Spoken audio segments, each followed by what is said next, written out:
Welcome back to the Energy Sovereignty Project, and we're closing out our first week in April. We've had a pretty dismal week of driving. The weather's been real iffy. That following some, good, as you saw before, some pretty good driving on sunlight that we were able to do. But this is a good reminder that occasionally that you'll still, in these shoulder periods, that there are still those times where the grid is there as a backup. In this past week, we used 4.2 kilowatt hours off of the grid. So just a little, but it's still good to have that power there when you need it. We're back on zombie apocalypse mode. We've been that way for a couple of days now, and we're also, as you see, we're putting charge in the car again. So after that brief little hiatus, we're back at it. And with that, let's go ahead and head back over to the studio. Now that we have our talking point for the week will be the importance of grid power as a backup. So let's get over to the studio and we'll run the numbers for this past week.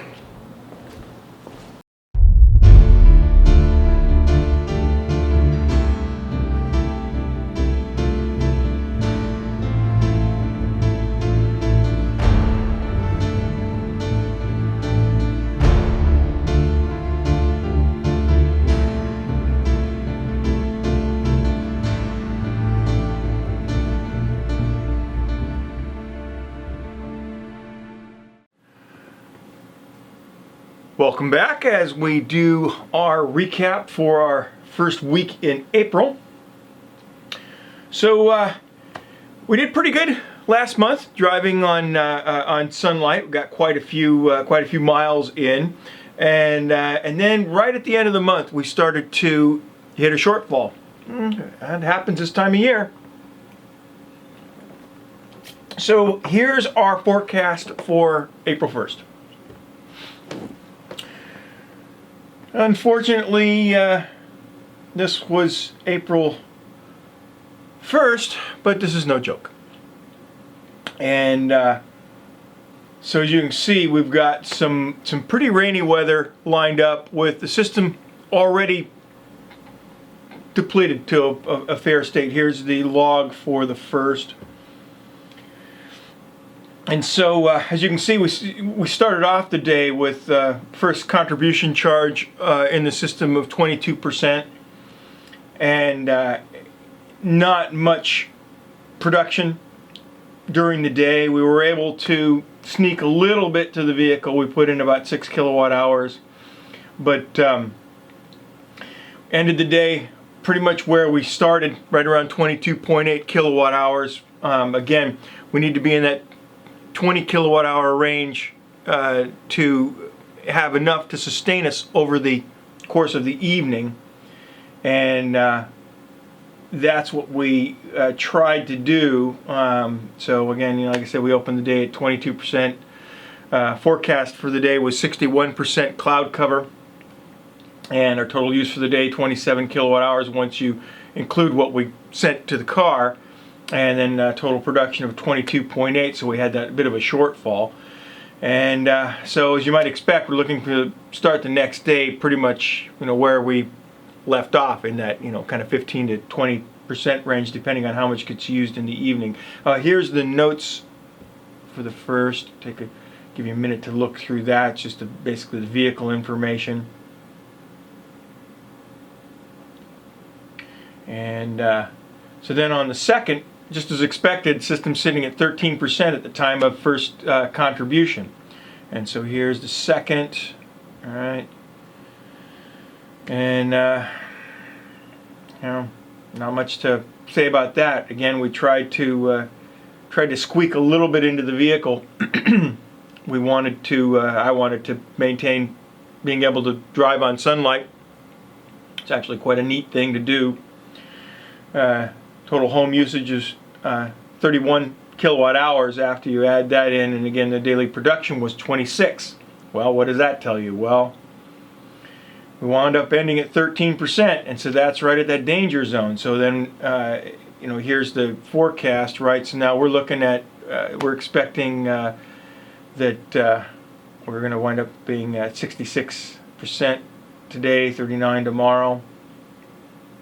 And so now, not only were we only able to put a minimal charge into the vehicle, but we also need to come off of zombie apocalypse mode, because we're at 13%. We have to be able to have the home be able to draw off of the grid if we wind up depleting that. And so here's the notes for the second. Basically what I just said. As you can see, we put very minimal charge into the vehicle. Our goal is to try and leave the system around 20%. But that was a little short, so. And let's see what we got here. It didn't work out so well. Here's the third. So you can see from that 0% at first contribution, just barely missed it. And so we wound up drawing 0.6 kilowatt hours from the grid. And here's the notes section. Basically says the same thing. And unfortunately, driving on sunlight had to come to an end. We wound up depleting the vehicle down to the point where it needed a charge. And so we had to seek out a different source to charge the vehicle. So sorry to keep you in suspense, Terry. But there's your answer. As you can see, we all recall that we had a request from a subscriber to deplete the charge in the car and then see how long it took us to recover. And so the answer to Terry's question is that it depends on what time of year it is. Might be 2 or 3 days, and it might be never. So in this case, it turned out to be never. As you can see from the forecast here, though, it ain't over yet. Tomorrow's forecast is for 61% of cloud cover, and the day after that, 98%. And so our goal now just becomes to see how little power we can draw from the grid. We already know that now that we're going to have to draw something, but hopefully we're going to keep that minimal. So here's our entry for the 4th. And again, we just squeaked by 5% remaining overnight, 25.9% or 29.9% production left in the capacity at the end of the total solar day. So at least we know we're going to be able to make it through the evening. And here's the notes for the 4th. Odometer reading, all of that. That's just again for that last calculation there, because that's where we ran out of sunlight charge in the vehicle. And I touched on the small accumulations. You can see I'd put asterisks on there. Last episode we touched on those small switching errors that occur, and though we didn't really use any power from the grid, it still showed that 0.3 kilowatt hours and 0.5 kilowatt hours respectively from draw and put to the grid. And those occur as the system, as the Tesla gateway switches back and forth throughout the day, and those small errors add up. And we'll touch on that. We'll take a closer look at that later this summer when we start to talk about the losses and the best way to design a system for maximizing efficiency. But enough on that. And so on the morning of the 5th, here we go. So we got through the evening all right, and we're forecast for 98% cloud cover. We did get a decent break in the weather that allowed us to put some power back into the system. But we still ended the day at 13%. And well, you recall last time we did that, we barely made it. And so here's the notes for the 5th. Again, as you can see, is noted, it's a good example of where the size of the system is important.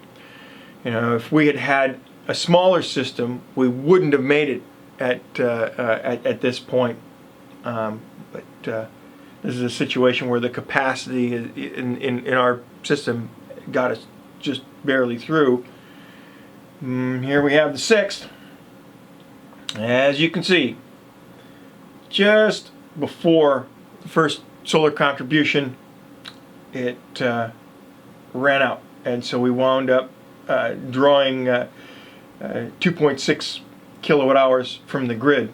Now the good news is that we managed 37 kilowatt hours of production this day, and so that brought our total solar day at the end there to 29, more than enough to get us through the evening. And here's the notes for the 6th. And just like I put in the notes as well, you know, no matter how many batteries you have, right around this time of year you'll find out that either you had just enough to get through or just not quite enough. And so it wouldn't have mattered how many batteries we have in this instance. It's all about the PV production. So if we'd have had just a few more panels, we would have made it. And so then here's the 7th, and we have a return to some decent production. And then as you'll notice here, the number of miles that are listed in red, those are the miles that I had to drive on an alternate source. So we'll subtract those just as we did for the supercharger miles, and that will keep our sunlight total honest. And though the system isn't in backup mode yet, we were actually able to put 15 kilowatt hours into the vehicle, and so we were able to do 20.1 miles on sunlight. Bring that back up here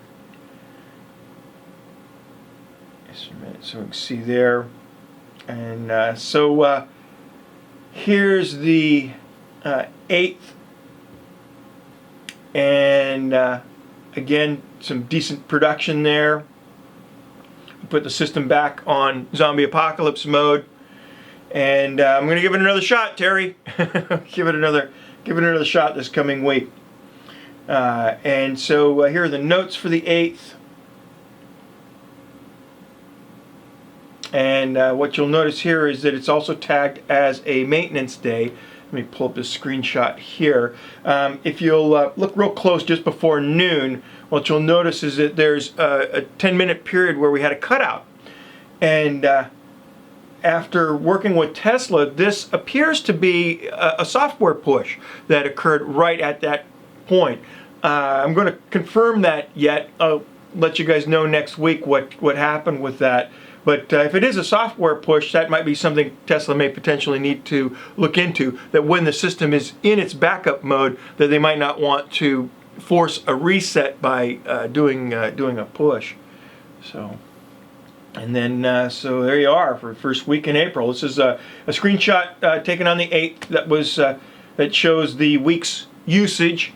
And so as you can see here, we drew 4.2 kilowatt hours off of the grid power.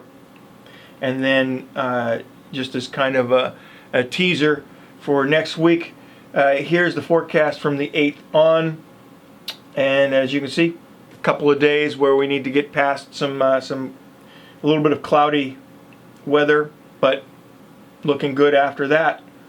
So and again, what we have in the system should easily get us past the 9th there. And so as we close out this video, I think it's a good thing to understand that though our relationship with the grid is changing, it's still important that we have it there as a backup for us when we need it.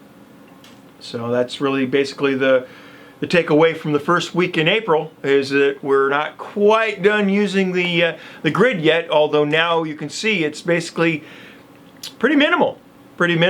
And so with that, thank you all for following along. If this is your first video that you stumbled on, feel free to catch up, and do like and subscribe if this is something that you're interested in, or you're interested in building up your own system. This is going to have a lot of real important data for folks to have regarding the size of the systems that they intend to build. And so with that, thank you for joining us, and we'll see you next week.